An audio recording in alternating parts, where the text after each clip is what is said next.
Hi, I'm Karin Hurt, and I'm here with another edition of Asking for a Friend Live. And I'm very excited because we have a very special guest coming to us live from Scotland. And this is Atholl Duncan, and he is the author of Leaders in Lockdown. And this is a fascinating book. It's inside stories taken throughout the pandemic, interviewing very, very senior leaders across a variety of industries. So thank you so much for joining us. Karen, it's a pleasure. I'm a fan of your show and I can't wait to chat to you. Oh, awesome. Thanks so much. So, one of the things that I thought was really interesting as I was reading your book was that you really take it through the chronology, right? So you're dating it. So this is what was on this leader's mind at this point in time. And you really can see the pandemic playing out and the mindset playing out, and then the predictions of the future. So I thought that was really interesting. As I'm curious, what was that like for you as you were doing these interviews along the way? Did you see a shift in mindset over time, or was it fairly consistent? I think the mindset was fairly consistent, but just to let you know, to let you into a secret about why we dated it like that was when we set off to do the book, people told us, will it be relevant in the autumn? Will people not have forgotten about the pandemic in the autumn? And they were trying to discourage us from doing it. Oh, And wow. of course, when we put the book out, the story is not over yet, and it wasn't over when the book was published. But I've been going back to a lot of these leaders since, and they believe that the themes and everything in it are even more relevant now than they were back then. Oh, absolutely. Yeah, that I wish, right? I I wish wish. this was Yeah, a distant memory that everybody is going to put behind us. But instead, and we know so many countries are still so deeply and sadly in the thick of all of this, and many of the companies that you interviewed were global companies, so we're far from behind this at this point. I would love, though, to hear, because what I thought was so interesting is you arranged by chapter about some of the themes that you were hearing that were coming out of the lessons learned from the pandemic, how they see the world of work changing. What were some of the biggest insights and takeaways that you heard in interviewing some of these leaders? So that we really initially we set off to find out from these leaders what did the pandemic, the crisis, what did this teach them about leading in a crisis? And there was a lot of very interesting insight about that. And then how do they think the world will change because of what we've been going through? And we hit on 7 themes from that. You pick the ones that you want me to talk about more, but the 7 themes were new age of purpose, new world of work, and don't we know about that? Tackling inequality, because it's widened inequality in every way. Mm-hmm. Rebuilding this global cooperation that had kind of broken down. Resilience, resetting the supply chain, and maximizing potential. And we think these are the 7 themes for resetting leadership, resetting your business strategy, and hopefully resetting society as well. Yeah, thank you. I do want to begin. I do have a couple of favorites. And so, Okay. the new age of purpose really struck me. And that, of course, that was that's where you went first in your book. Yeah.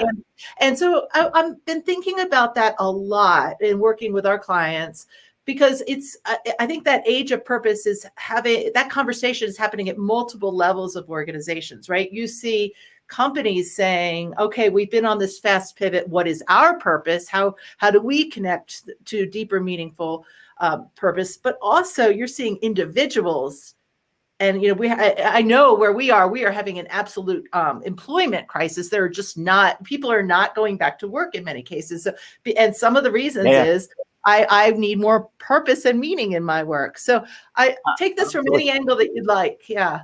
Okay, well, you're talking about the Great Resignation, which I'll talk about later. But let's Okay. talk about purpose first. Now, Yeah. you're a bit younger than me, well, very much younger than me. But in all my life in the corporate world, we've talked about purpose. But the truth of it is that for many organizations, purpose was just something to emblazon on the website, and it wasn't delivered through action. It was just words. And I think what the pandemic has proven is that the companies that were really focused on purpose fared best. And now, as we come out of the pandemic, The principle is that if you don't have purpose at the heart of your business, you won't engage your employees, you won't engage your customers, and you won't engage your investors as well as you could have. So purpose is key. Yeah. Can you give us a couple of specific examples of leaders that really stuck out for you as who were really, truly, genuinely connected to meaning and purpose? Well, I think all our leaders in the health and care services, for a start, I mean, my goodness, they had no higher purpose than saving lives and dealing with the front line of the pandemic. In the leaders in lockdown who we spoke with, Lena Nair is the chief HR officer of Unilever. And she really felt that that company was galvanized by purpose. Of course, a lot of their products are cleaning products and hygiene products, and a company that was founded 120, 130 years ago on Lifebuoy soap, which was all about trying to keep the pandemics down in the inner city slums of the UK. I think another leader who we spoke to was Napur Singh Malik, who's the chief HR officer of Tata. And Tata, a huge global company, but my goodness, wasn't there a lot that they did to focus their people on purpose, and particularly in their home country of India, which has been so badly hit in the more recent months. Yeah. So based on the learning and the insights and all these incredible conversations you were having with folks, if you were advising a senior leader now who says, I need to do this better, right? We say it really well on our website, but it's not integrated. Our purpose and meaning is not integrated all the way through our organization. Do you have any we're all about really practical advice. What would be a couple of really, first next steps, or where would you suggest someone like that start? Well, I mean, first of all, your people have to be entirely bought into the purpose. The purpose has to come from the people in the business. That's a given, I believe. And the next thing is you really have to strongly focus your whole corporation on purpose and take it into mind every day in what you do. It's like values, it's like culture. Values, culture, purpose are the things that we live and do every day in our business. And if we're not doing them every day, if we're not focusing them on every day, then they slip and they're not real. So I think it's getting this into the everyday habits of people in your organization is the key. Yeah. Very, very good. And so you mentioned the great resignation. I do think that has something to do with purpose. Do people see a deeper meaning in the work that they're doing? Absolutely. Absolutely. Yeah. What are your? I think this links a little bit to the new world of work. But what are you hearing about what folks are worried about? How they're tackling this? Any insights that came out in your conversations with folks? I do quite a lot of executive coaching, and there's a thing that we can touch on, which is called death anxiety, which people tend to get a little bit later on in their lives when parents die or relatives die. What you've seen is this death anxiety, consciously, but mainly subconsciously, across a huge swathe of the workforce. And when we're facing that death anxiety, first thing we really do is we question what is the meaning of life. We question what choices have we made and what choices do we have immediately in front of us, and then we question what is our legacy going to be. And that is what is happening right through the workforce at the moment. And I do believe that'll lead to the great resignation. One survey that I saw, Karin, said 40% of employees were considering whether to change role, change job, change company in the next 6 months. So it's hugely important. How do we keep them in? How do we keep them in? And that comes back to culture and leadership. Yeah, absolutely. Absolutely. What were some of your other favorite categories? The new world of work is one for me. So I'd love to talk about that. And then you get to pick the next two that we'll talk about. Okay. So new world of work, it's the one that we've talked about most, isn't it? Because we did this incredible thing. We moved millions and millions of people from the office to home. And, hey, the thing still worked. in most cases, which was the most amazing thing.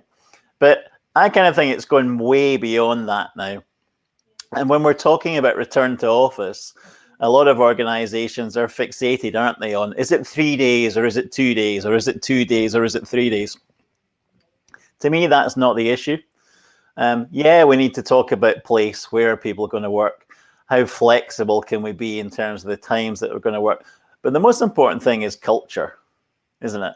And we know that coming out of this crisis, we've seen people challenge the command and control type of leadership. We've seen people challenge presenteeism. Well, I fundamentally believe that command and control and presenteeism is pretty well dead, or should be. As one of the leaders in lockdown said, it's the end of the Superman leader, and they did mean the Superman leader, Karin. And we see the people who've been more successful in this crisis is that empathetic, compassionate, listening, empowering. Again, a lot of stuff that we've talked about for years, but how many people have been doing it? Some of our leaders, but not all of our leaders. And I think it's absolutely essential that we get, and that new or that style of leadership is really what will convince people to stay in their jobs and return to office. It's not about 3-2 or 2-3. Yeah.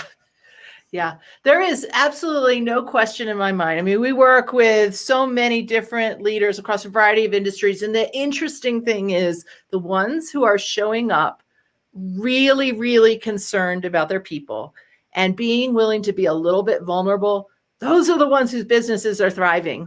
Yeah. And it's so interesting to me, that level of vulnerability, and just to be able to say, I haven't figured out all these answers. I need your input. Help. Let's do this together. We're a team. That really seems to be the best practice in this new world of work.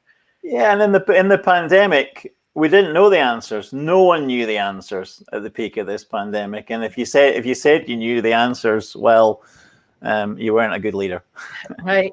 I'm really curious, because you highlight, several different folks. Can you give us some specific examples of what some leaders did to really create a healthy environment during this pivot? Well, I think listening leaders definitely. I mean, I'll give you a few of my anecdotes. I'm not sure if they absolutely hit your point. One of my favorite anecdotes was the chief executive of the New York Times, Mark Thompson, who had to go into the headquarters of the Times to do his earnings call from a secure phone. And I think there's normally about 5,000 people in the offices there. And when he went, there was about a dozen people. And he likes his Brompton bicycle. So he decided to jump on his bicycle and cycle through the New York Times offices. And he said it was really very unusual what he saw. He felt it looked like an empty milking parlor where rows and rows of people came every day to hook themselves into their desks and work away and then leave at the end of the day. And he was like, should I sell my skyscraper and give everyone a stipend? That's what he said. And he said, but at the end of it, he decided, no, let's not sell the skyscraper, but let's use the space in a totally different way to engage our workforce and change the relationship between the workplace and the workforce. And let's think just totally differently. And I go a bit kind of crazy about this and say, for many, many roles, where does it actually matter where people work? Right. Could they be in the ski chalet, or could they be in the beach hut? Yeah. Why not? And then that moves you into, Karin, do we need to manage our people much more on the outcomes rather than on the time they spend? So there's a whole different conversation there. But I do think that this is a once in a generation time to entirely change the way we work in many organizations and many roles. And let's not let it pass. Why are we doing it like this? Yeah. Just stop. In the same way that Mark Thompson on his Brompton bicycle went, what is this all about? Thousands and thousands of people in rows. Like, milking cows. That was such a good visual image. I'm a cyclist, so I was like really with you when you were describing that. I'm like, oh yeah. But what a moment for him, right? It was definitely a moment of, we don't have to keep doing it this way. And in fact, there's a better way. It's the light bulbs that are behind you. There you go. How many of these light bulbs have we Yeah. seen in this pandemic? Light Yeah. bulbs about where do we need to be when we're working? When do we need to be there? How do we need to manage and lead? Yep. And we can go on, and we can go on. And when my worry is, are we going to go back? Yeah. You know, how much are we going to go back on? And we see people straining to get back to a bit of normality.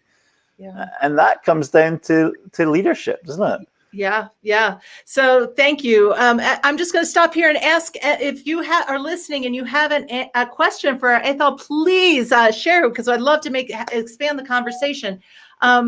It's interesting, I spent 20 years at Verizon before I started Let's Grow Leaders. And, we had all of these big rules, like if you could not relocate within 30 days, right, to headquarters or to another area, you were not able, we took you off succession planning, and I watched, and I know I had to make strategic decisions as a mother, and, am I willing to move my whole family and disrupt everybody? And I know I slowed down my career at different points for making those decisions.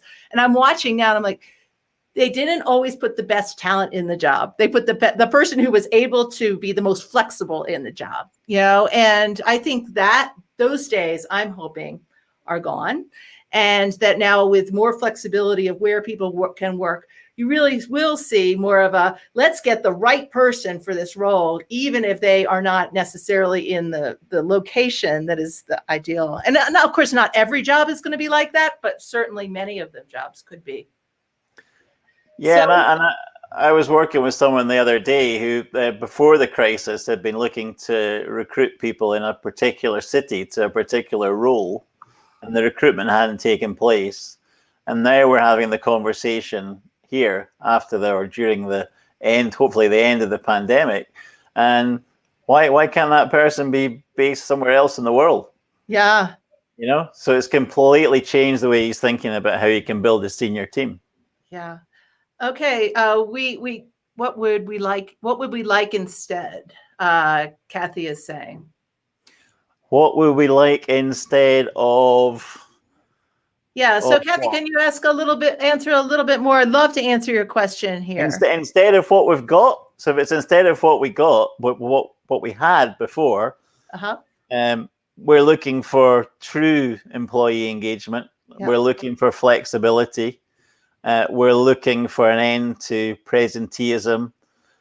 We're looking to a more authentic leadership, which we talked about. Mm-hmm. And I think we're moving to, how can we judge people on what they actually deliver for the outcomes of the company, and for, if those outcomes are related to the bottom line of the company. I think that's where we want to go, and we want to make the whole corporate world a more compassionate and caring place. I think. I mean, a lot of people say that sounds awful soft and weak, but is this really the world that we were sent to live on, the way that we were living before in this corporate life? Doing ourselves in from, I don't know, people in Wall Street being judged on how long they were at their desks for, and I just think it's light bulb moments all around, Karin. Yeah. Yeah. We have a future episode coming up about some people who are experts in measuring ROI and productivity, and how do you really measure the productivity of folks without just watching what they're doing. So Kathy's now saying, how would you do that? I think this is related. Oh, go ahead. It's easy for me. I'm challenging leaders. So I got a couple of things here. I'm challenging leaders to do it. And I'm also, someone who is an executive coach and works in the leadership development sector. I'm challenging the leadership development sector, because the thing that we've not really solved, is the gap between knowing and doing. Mm-hmm. So when we look at what are the new behaviors that we would expect after the crisis? How do we get them down from talking about them to everyday actions? Yes, yes. I am. That is one of the things that we are doing in all of our live online leadership programs right now. Let's get down to behaviors. What specifically are you doing every single day to reflect on these values and this culture that you're looking to build? So David asks, one frustration we're hearing from leaders is how to build, maintain culture in remote and hybrid environments. What can leaders do to cultivate culture in those environments? What thoughts do you have there? Okay, so my first thought on that is that the way that we have been working in lockdown, is obviously not the way that many people are working now and the way that we'll be working in the future. And that has to be, we have to create the new world of work. It's not being created yet. And I go back to my 3-2-2-3 argument. Maintaining culture in hybrid environments is quite interesting because we're going to have to decide what is best done face-to-face. Yes. So we're imagining that best face-to-face is creativity, is team building, is relationship building, is trust, like you talked on in one of your recent episodes. So we need to do that face-to-face, but what actually doesn't matter if we're working from home. And we need to come up with that, involve our people in how do we do that. I think my concern, David, right now is that we're in danger of replacing one hamster wheel, the hamster wheel of commute, work, commute, with another hamster wheel, which is Zoom, Zoom, Zoom, and Zoom. Mm-hmm. And we're not clear about where the barriers are between work and home now, are we? I mean, I find myself sometimes getting up in the morning and going straight on that laptop. Yep. So I think there's an awful lot that needs to be done in here, but bring innovation to it, bring creativity to the answers, but start from the point that we ain't going to go back to the safety of where we were before. Yeah. So Jacques is saying, I think communication is key. Sharing accomplishments that affect the team. I so agree there. And Kathy, I'm going to put in the notes after the show some things around psychological safety, because we're doing a ton of work around that in our Courageous Cultures research. So I'll share some additional resources there. I want to make sure we get to Atholl, your favorite. What were your favorite sections of this book? What is one of your favorite stories, a key lesson learned, a favorite interview, anything you'd like to share that you think is particularly poignant or practical for folks? Well, what are my favorite stories? One of my interviewees was Christian Lang, who's the chief executive of TradeShift, which is a tech business, a digital procurement business in San Francisco. And his big challenge was that he didn't believe that we'd actually done an awful lot in digital transformation in the last 20 years. He felt that in a way we'd just put a layer of digital over a lot of analog crust. And I think that's a pretty good challenge. Have we just automated stuff, or have we had really seen the benefit of digital in our businesses? I worked on this with a guy, Will Hamid, who's the CEO of Whoop, which is wearable health tech, and they're based up in Boston. And his feel was that this was going to lead now to the health tech revolution and a completely different way of solving the problems of our public health. So this monitors my heart rate, my respiratory rate. It's actually a little bit salty because I went out for my run this morning, Karin. Oh, that was not too disgusting. But he started to use this with executives. Okay. So if you're 4 days out from a big town hall meeting that you have to do, or an earnings call, something where you really have to be on form, then his theory is that we should approach this like an Olympian. And he doesn't mean lifting weights or doing sprints. He means turning up in the best mental and psychological health on the day. And this will record your sleep, your recovery. It will score you on strain. And essentially, it'll tell you how fit are you mentally and physically, to turn up and be on your best form, to give your best performance and make your best decisions. So I find that all quite fascinating. Oh, that is fascinating. Yeah. Yeah, because you don't see many leadership development programs feeding that kind of insight, right? You get 360, you get this, but what about your health? Yeah. And exactly. And do you know, are you on form today? Have you been working too long? What has your sleep been? You're on a red for sleep because you've been up and dashing around and all that sort of thing. So you're actually not going to make good decisions in 2 or 3 days' time. It's also quite shocking what this tells you when you drink alcohol. Oh, yeah? Yeah. But my last anecdote is from a young woman called Pocket Sun. And Pocket Sun is a 28-year-old venture capitalist, born in China, lives in Singapore, educated in California. And Pocket Sun discovered that only in, I think, 2019, only 2.8% of venture capital in the US went to female entrepreneurs. So she decided to set up a fund which would exclusively work with female entrepreneurs. Crisis came along. You would have thought not a good time to launch a fund, but she did it, and she backed companies which saw opportunity in the crisis. So a home testing company in Texas, a company that helped young people with their mental welfare through the pandemic, which I think was based out of New York, a company that helped the world's brides who couldn't get to a shop to try on their wedding dresses. So I think, a very inspirational story of an entrepreneur, but she also really questioned this thing about corporate life. And, what is this telling us about corporate life? Yeah, I was so impressed by her story that I actually reached out to her and to say, you want to be on Asking for a Friend? So we'll see. Okay. I watched her TED Talk. I thought she was fantastic. Yeah, she's a star. Yeah.